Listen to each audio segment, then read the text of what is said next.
একবার রাজা সাইদুন শিকারের উদ্দেশ্যে এক গভীর জঙ্গলের মাঝ দিয়ে হাঁটছিলেন। চলতে চলতে হঠাৎ তিনি দেখতে পেলেন দুটি সাপ একে অপরের সঙ্গে লড়াই করছে। এর মধ্যে একটি সাপ ছিল কালো এবং অন্যটি ছিল সাদা। তিনি দেখলেন কালো সাপটি বারবার সাদা সাপটির উপর আক্রমণ চালিয়ে তাকে প্রায় মেরে ফেলার উপক্রম করছিল। সাদা সাপটির এই দুরবস্থা দেখে রাজার মনে দয়ার উদ্রেক হলো। তাই তিনি কালো সাপটিকে তীর নিক্ষেপ করে মেরে ফেললেন।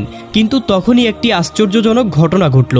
রাজার চোখের সামনেই সাদা সাপটি রূপান্তরিত হয়ে এক মানবের রূপ ধারণ করল।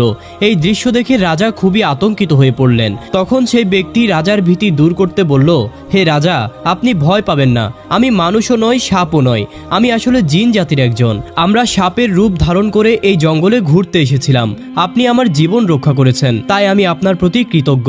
রাজা কিছুটা আশ্বস্ত হয়ে তাকে জিজ্ঞেস করলেন, কিন্তু কালো সাপটি আপনাকে আক্রমণ করছিল কেন? সে আপনাকে কেন হত্যা করতে চেয়েছিল?